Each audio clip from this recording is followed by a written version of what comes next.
Follow me.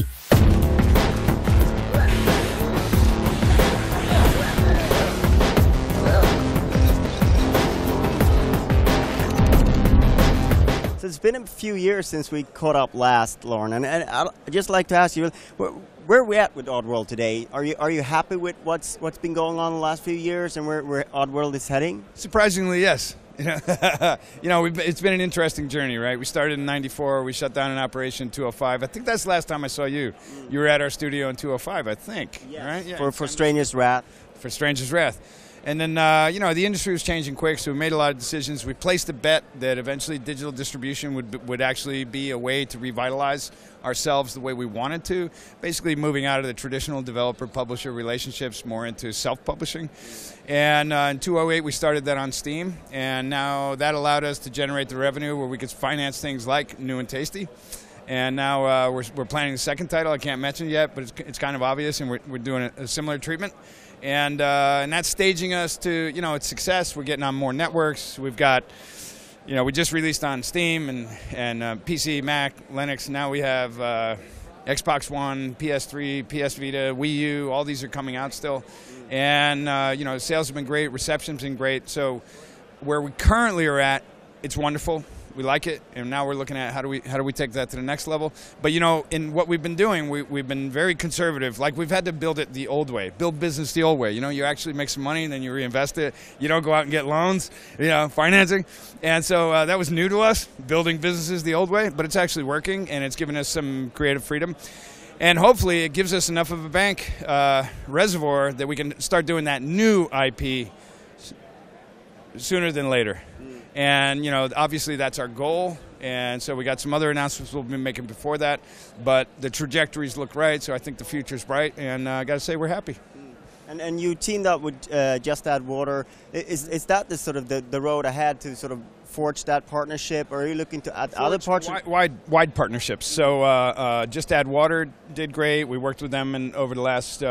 We've been had a relationship with them since about 2009, and that's continuing. But we've also had relationships with other groups. So if you saw Stranger Mobile came out, iTunes, iOS, Google Play, Android, and that was done by Square One, so that's another type of relationship we have. That's out of Vancouver. They do great work. We're currently contracting with Nephilim, who's helping us wrap up some other contracts. So really the way we look at Oddworld is we want to be in more of a sort of film-like relationship where we scale with the projects.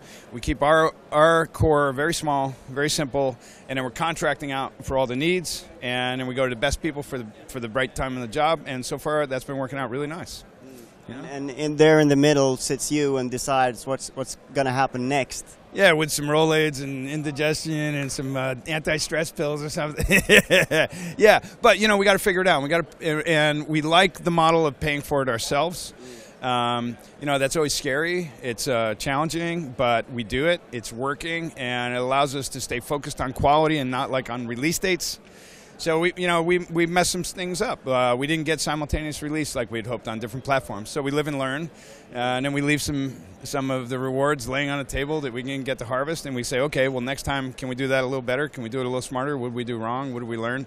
And it's nice because really, when you're independent like that, when you're truly self-published, independent indie, then you really have no one to blame. And, not that I've ever blamed anyone, but, you never have anyone to blame. So if you're messing up, you really got to own it. You got to figure it out. You got to adapt quick. You got to try and be smart. And you can't have your pie-in-the-sky visions. You got to be practical and figure out how you can, how do we take a high-risk market and keep producing content that keeps the audience happy. And for us, sometimes, we value quality over sales. So it's like, sometimes it doesn't make sense. We'll be like, we can't allow a bad version to be out there. So we'll spend a little more. And because we're autonomous, we get to do that. It's not like we have, huge reserves, but we're able to do that. And so far, it's working on the products out there. And I think the Metacritics reflect that. The reception reflects that. The audience seems happy. And they're telling us more and more and more. So hopefully, we're going to fulfill that request, in reasonable time, in faster times than we have in the past. We'll see how all that goes. I guess it's also one of those things about sort of what the industry has been a little bit poor at previously is like preserving things and making sure that, you know, these stories remain there for a future generation and future generation of gamers, etc., etc.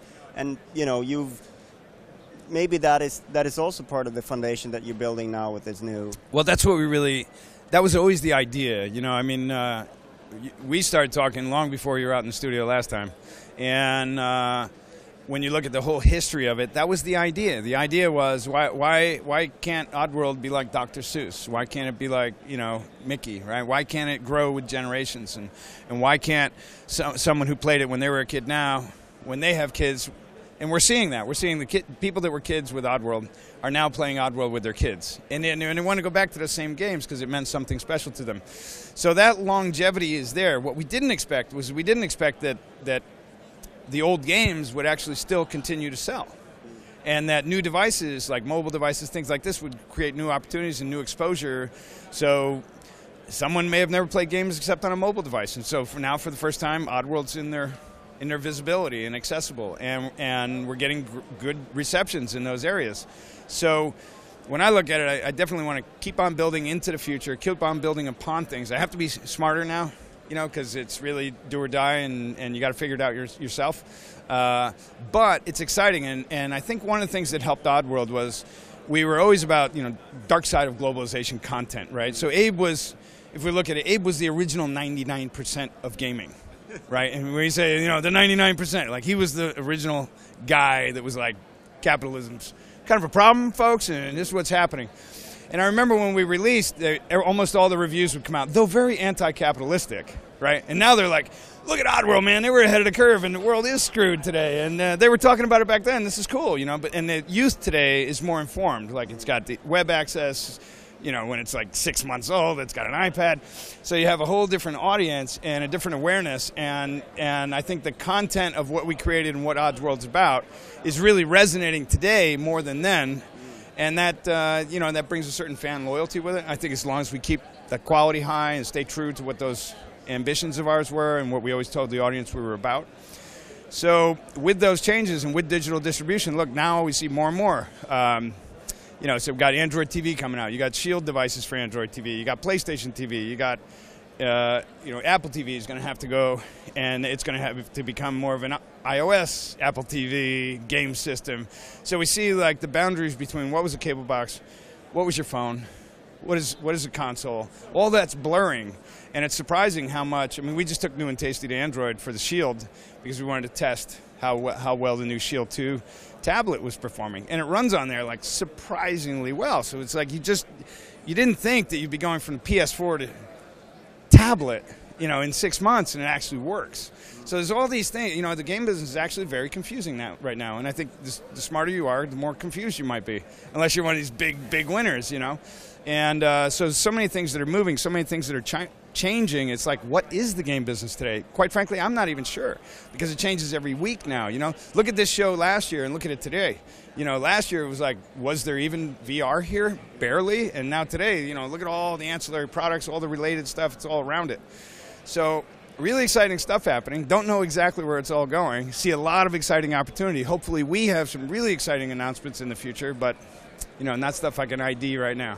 So, I mean, is VR something that interests you? Because I mean, tremendously, and I think it has a lot of challenges as well. So, I think the biggest challenge that's going to happen to VR is bad software, and most of the, you know, this is just a fact. Most of the gaming community does not know how to design software for VR, and what's going to happen is we're going to have a lot of nausea, we're going to have a lot of sickness, and we're going to have a lot of designers and developers blaming their bad software, blaming the hardware for why their software is making people sick. But really, it's a design solution. I feel like the good devices, the people that are leading this space, have the tech in a place where if you design properly for it, you can really make it work into a beautiful experience. If you're trying to reverse engineer your old thinking into the VR format, you're in trouble.